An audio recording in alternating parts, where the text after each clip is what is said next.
Varicose veins కి సరైన చికిత్స కోసం సంప్రదించండి ఎవిస్ హాస్పిటల్.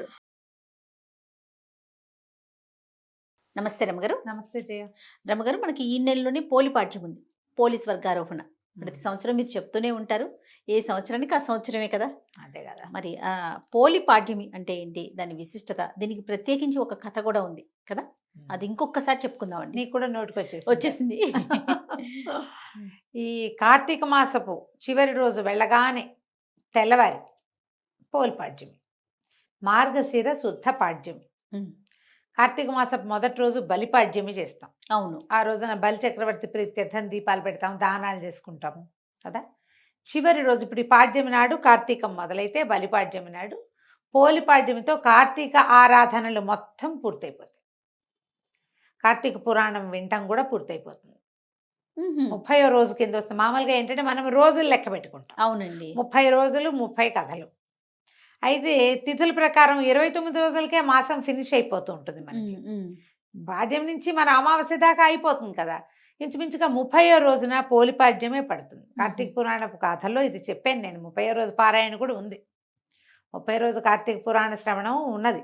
ఓకే. కానీ ఒకసారి మళ్ళీ చెప్తే, ఇదేంటంటే నెల పొడుగునా దీపాలు పెట్టిన వాళ్ళు ఆఖరి రోజైనటువంటి ఈ కార్తీక అమావాస్య దిగగానే వచ్చే పాడ్యమి నాడు తెల్లవారుజామున నీటిలో దీపాలు వదిలిపెట్టడం, జ్వాలాతోరణ సమర్పణ చేస్తారు.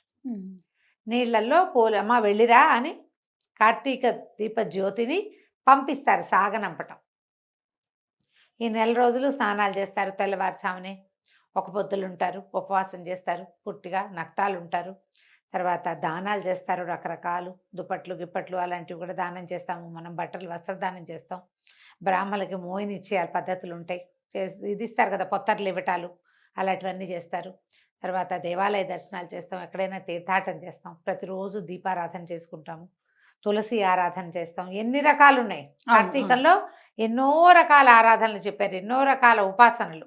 ఏది చేయగలిగిన వాళ్ళు అది చేస్తారు. ఇవన్నీ చేసి ఈ చివరి రోజున గనక నీటిలో దీపాలు విడిచిపెడితే అద్భుతమైన ఫలితం లభిస్తుందని చెప్తారు. అయితే ఈ రోజున ఇప్పుడు మనం ఏ నీళ్ళల్లో వదులుతాం? మనకి ప్రవాహాలు లేవు, కాలువలు లేవు, ఏమీ లేవు, ఓవర్ హెడ్ ట్యాంకులు ఉన్నాయి అంతే. అందరికీ ఏం చేయలేం కదా. అందుకని సూక్ష్మంలో మోక్షం ఒక బకెట్లో, ఒక అరటి దొప్పలో ఏం చేసేవాళ్ళు అంటే, ఇది వరకు ఈ ప్రమిదలు వదిలిపెట్టడం కాదు, అరటి దొప్ప. ఈ అరటి దొప్పలు ఎక్కడి నుంచి వస్తాయి? మనకి అరటి చెట్టు కాండం తాలూకు డిప్పలు తీస్తాం. ఓకే, తీస్తే అది ఇట్లా దవ్వలాగా ఇలా చిన్న అర్ధచంద్రాకారంలో వస్తుంది. దాన్ని చిన్న చిన్న ముక్కలుగా కట్ చేసి ఒక దాంట్లో అంత దానికి 1 2 3 4 4 5 కంతలు చేస్తే అది ఏంటంటే అడుగు భాగం బేస్ ఉంటుంది. ఓకే, దాంట్లో మనము ఆవు నేతిలో ముంచినటువంటి పువ్వొత్తుల్ని వేసి వెలిగిస్తే అందులో నెయ్యి హవనమయ్యేదాకా, హుతమయ్యేదాకా ఆ దీపం వెలుగుతుంది. ఆ జ్వాల అలా వెళ్తూ ఆ నదిలో తన తాలూకు దీపశక్తిని చూపించుకుంటూ వెళ్తుంది అనమాట. ఇప్పుడు మనం ఏం చేయాలి? కనీసం ఇళ్లలో ఉన్న ఓ బకెట్లోనే అన్నిట్లో వదిలిపెట్టడం. ఓకే. జలంలో ఒక రకమైన అగ్ని ఉంటుంది, నీళ్ళలో నిప్పు ఉంది కదా, మనకు తెలుసు, కరెంట్ ఉంది కదా. ఆ శక్తికి ఆరాధన చేస్తున్నాం మనం. కార్తీకంలో నీటిలో విపరీతమైన శక్తి ఉంటుంది. మనం అందుకే కదా చెప్తాం జలే గంగా అని చెప్తాం, తైలే లక్ష్మి జలే గంగా. ఆ నీటిలో ఉన్నటువంటి ఆ గంగా నదికి, ఆ అగ్నిస్వరూపుడికి అందరికీ హారతిస్తున్నట్టుగా ఈ దీపాలు వదిలిపెడతాం. ఈ కార్తీకంలో ప్రవాహంలో దీపాలు వదిలిపెడితే బాగా మంచు వచ్చేస్తుంది కదా. ఆ ప్రవాహంలో అటు ఇటు ఉన్న వాళ్ళకి దీపాల వెలుగు కూడా వస్తుంది. ఆ దీపం వల్ల వచ్చేటువంటి కాస్మిక్ ఎనర్జీ, ఒక రకమైన ఇది వస్తుంది కదా, దీపశక్తి. అది మన నుంచి ముందుకెళ్తుంది అన్నమాట. మన జీవశక్తిని పెంచుకుంటూ వెళ్తుంది. అందుకోసమని చేసేవాళ్ళం. మనకు అవకాశం లేదు కాబట్టి బకెట్లో అయినా వేసుకోవటం. ప్రవాహాల్లో వదిలిపెట్టేవాళ్ళు పాత రోజుల్లో చేసేవాళ్ళు. మా వాకిట్లో చెరువు ఉంది కదా, మా ఊళ్ళో చేసుకునేవాళ్ళు చెరువులో వదిలిపెట్టడం. చెరువులో ఎంత చెరువు ఇటు నుంచి అటు వెళ్తుంది. కాలువల్లో వదిలితే చాలా మంచిది, నదీ ప్రవాహాల్లో వదిలితే మంచిది, విశేషమైన ప్రయోజనం లభిస్తుంది. దీనికి అనుబంధంగా ఒక చిన్న కథ చెప్తారు. పోలి కథ. పోలి స్వర్గారోహణ చేసిన కథ అని చెప్తారు. స్వర్గారోహణం చేయటం అంటే ఎప్పుడు చేస్తారు? మరణించాక, కాలం చేశాక ఆమెకి కాలం తీరిపోయిందని అందుకే స్వర్గారోహణం చేసిందని ఒకటి చెప్తారు. బొందితోటే స్వర్గారోహణ చేసిన శరీరంతో వెళ్ళిపోయింది అని మా. ఒక కథ చెప్తారు. మనం ఏ కథ అయినా చెప్పుకోవచ్చు. ఈ పోలి అనే అమ్మాయి ఒక రజక కుటుంబంలో ఆఖరి కోడలు. మిగిలిన వాళ్ళంతా కొంచెం గద్దరి వాళ్ళు, తెలివైన వాళ్ళు. పోలి మెతకది, భక్తురాలు. ఆ అమ్మాయికి ముందు నుంచి దేవుడికి దండం పెట్టుకోవటము, ఏదైనా మంచి పని చేయటము అవి ఉండేవి. ఇప్పుడు వీళ్ళంతా కూడా ఏంటంటే ఈ నిత్య పూజా విధానాలు లేని కాలం అది. ఓ. ఈ కథాకాలము రోజువారీ దీపారాధన చేయటం, రోజువారీ భజన చేసుకోవటం, రోజువారీ పూజలు, గుళ్ళోకి వెళ్ళటాలు అవి లేవు. అందరూ గుళ్ళోకి వెళ్ళే రోజులు కూడా కావు. ఓ. ప్రత్యేకంగా కార్తీక మాసం ఆరాధనా మాసంగా ఉండేది ఆ కాలంలో. ఉమ్. అప్పుడు ఏం చేసేవాళ్ళు, ఈ ఇంట్లో దీపాలు గీపాలు లేక వీళ్ళు నదీ తీరానికి వెళ్ళిపోయి నదిలో స్నానం చేసి నది ఒడ్డునే దీపారాధన చేసుకుని కార్తీక దామోదర ప్రీత్యర్థం దీపారాధన మహంకరిషి అని ఎవరన్నా అయ్యగారు మంత్రం చెప్తే చెప్పినట్టు, లేకపోతే దేవుడికి తమకు చేత వచ్చినట్టుగా దండం పెట్టుకుని స్నానం చేయటం, దీపం పెట్టడం. కార్తీకంలో ఇంకా ఏమీ లేదు, స్నానాలు దీపాలు అంతే. అయితే ఈ ఇంటిల్లిపాది వెళ్ళేవాళ్ళు. ఇప్పుడు ఇంటిల్లిపాది వెళ్ళిపోతే తెల్లవారు మళ్ళీ వెనక్కి తిరిగి వచ్చేసరికి ఎండెక్కి వస్తారు. అప్పుడు దీపావళి పని ఎట్లా ఇంట్లో? అందుకని మెతగతిగా ఉన్నటువంటి పోలిని ఇంట్లో విడిచేసి ఆ అమ్మాయి తాలూకు 4-5 తోడుకోడళ్ళు, అత్తగారు వెళ్ళిపోయేవాళ్ళు. ఈ పిల్ల కూడా తను కార్తీక స్నానం చేయాలని అదని ఉండేది మనసు. కానీ అది అవకాశం లేదు. ఇంట్లో ఉన్న నీళ్ళే పోసుకొని గంగా గంగా అని గంగాదేవిని తలుచుకుని దండం పెట్టుకునేది. మామూలుగా కొంచెం శ్రద్ధాశక్తులు ఉన్న పిల్ల. వీళ్ళకి రోజువారీ పూజా విధానాలు ఉన్నట్టు కథలో చెప్పరు. ఆ కథాకాలం కూడా అలాంటిది కాదు. ఈ నెలలోనే చేసుకునేవాళ్ళు. 4 రోజులు వాళ్ళు ప్రతిరోజు వెళ్ళిపోయారు. ప్రతిరోజు పాలు దిగి, గొడ్లకు మేత ఇయ్యి, వెన్న దిగి, అది దిగి, ఇది దిగి అని చెప్పేవాళ్ళు. అయితే చివరి రోజైన ఈ పాడ్యమి నాడు అదేంటి అమావాస్య వెళ్ళిపోయింది. ఆ అమ్మాయి అమావాస్య ఉందనే భావించింది. అమావాస్య వెళ్ళిపోతాం. వీళ్ళంతా వెళ్ళిపోయారు దీపాలు పెట్టుకోవడానికి. ఈ అమ్మాయి ఏమనుకుందంటే ఇంట్లో ఉన్నాం, కనీసం ఇక్కడైనా దీపం పెట్టుకుందాం వీళ్ళు వచ్చే లోపలనే ఏం చేసింది, ఇక అత్తగారన్నీ తలుపులు వేసుకుంటుంది. వాళ్ళ ఇంట్లో దీపారాధనకి వ్యవహారాలు ఏమీ లేవు. ఉన్నవి పట్టుకెళ్ళి అక్కడ దీపం పెట్టుకుంటారు వాళ్ళు, ఇక్కడేం లేదు. అందుకని అమ్మాయి ఏం చేసిందట, వెన్న చిలికి ఆ కవ్వానికి ఉన్న అది ఇంత ముద్ద రావాలి లెక్క, అది తీసి అక్కడ పెట్టింది.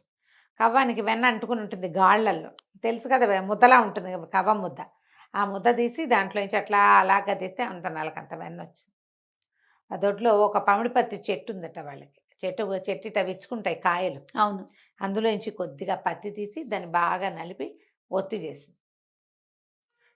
ఈ వెన్నతోటి తడిపి ఒక చిన్న ఆకు దొన్నెలో ఆ దీపాన్ని ముట్టించి ఏం చేసింది, చాకలి కడవ ఉంటుంది వాళ్ళ ఇంట్లో, చాకలి బాణ, బట్టలు ఉడకబెట్టడానికి వాడతారు. పొయ్యెక్కిచ్చి తవుడు అవి వేసి బట్టలు ఇస్త్రీ చేస్తారు కదా వాళ్ళు, దాన్ని ఏదో అంటారమ్మా, బట్టల్ని కమ్ము బిడవటం అంటారు. మీ ఊళ్ళల్లో ఏమంటారో నాకు తెలీదు. కమ్ము బిడిచి ఇవ్వు అని చెప్పేవాళ్ళు మా వాళ్ళు. కమ్ము బిడవటం అంటే ఆ నీళ్లు బాగా మరిగించి అందులో సున్నము, చవుడు ఏదో వేసి ఈ దుప్పట్లు కొంచెం గార రంగు వచ్చేస్తాయి, పాతపడిపోయి అంటే మాసిపోయిన దుప్పట్లు అందులో పడేసి ఉడికిచ్చేవాళ్ళు. ఉడికించాక బట్టలు బాగా వేడి నీళ్ళల్లో సలసల్లాడితే ఆ గాళ్ళల్లో అవే నేతలో ఇరుక్కుపోయిన మురికంతా బయటకు వచ్చేస్తుంది. తర్వాత ఏం చేసేవాళ్ళు, శుభ్రంగా జాడిచ్చి 2 దెబ్బలు కొట్టి జాడిచ్చేసి ఆరేసి ఇస్త్రీ చేసి ఇచ్చేవాళ్ళు. కమ్ము బిడవటం, కమ్ము పిడిచినట్టుంది అని చెప్పేవాళ్ళు. దాని పేరే అది, ఇంకా అంతకంటే వేరే ఏముందో నాకు తెలియదు. అయితే ఈ బాణ ఒకటి ఉంది పెద్దది, అవి చిట్టి ఉండవు, బాగా 25-30 దుప్పట్లు ఎట్ ఏ టైం వేసేలాగా పెద్ద చాకలి బాణ, దాని పేరే అది, చాలా పెద్దది. అది తిరిగేసి అందులో నీళ్ళు పోసి ఆ బాణలో విడిచిపెట్టింది ఆ దీపాన్ని. అయితే ఏమైంది, అదే సమయానికి విష్ణుదూతలు వెళ్తున్నారట ఆకాశంలో. వెళ్తుంటే ఈ అమ్మాయి ఆ బాణలో దీపం వేశాక గుమ్మానికి ఆనుకొని కూర్చుంది. ప్రాణం పోయింది. ఆ అమ్మాయికి సమయం అయిపోయింది. ప్రాణం పోయేసరికల్లా చటుక్కున వీళ్ళు దిగొచ్చి దేవదూతలు ఎవరు కూడా విష్ణు పార్షదులే వచ్చి ఆ అమ్మాయిని చేదుకుని దాంట్లో కూర్చోబెట్టుకున్నారు. పుష్పక విమానంలో ఒక విమానం వేసుకొచ్చారు వాళ్ళు.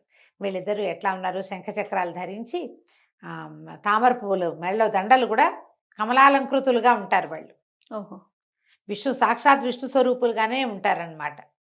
చక్కగా ఉన్నారు, పద్మమాలాలంకృతులుగా ఉన్నారు అని చెప్తారు. ఎప్పుడైతే ఈ అమ్మాయి ఆ విమానంలో కూర్చుందో కాళ్ళు వేళ్లాడేసుకుని కూర్చుందట పక్కన ఒదిగి. కూర్చునేసరికల్లా ఈ అమ్మాయి వీళ్ళింటి నుంచి విమానం లేచేసరికల్లా చుట్టుపక్కల వాళ్ళు చూసేసి అమ్మో పోలిని తీసుకుపోతున్నారు, పోలికి స్వర్గం వచ్చేసిందని కేకలు పెట్టేసరికల్లా ఆ కేకలు ఒక్క కేక నుంచి ఓ కేక అట్ట పోయి ఆ నది తీరం నుంచి స్నానం చేసి తిరిగి వస్తున్న అత్త ఆ తోడుకోడళ్ళకి వినపడింది. అందరూ ఆశ్చర్యపడి, ఇదేంటి 4 రోజులు దీపం మేము పెడితే దీనికేటా వచ్చింది స్వర్గం, విమానం మాకు రావాలి, దానికేటా వచ్చింది.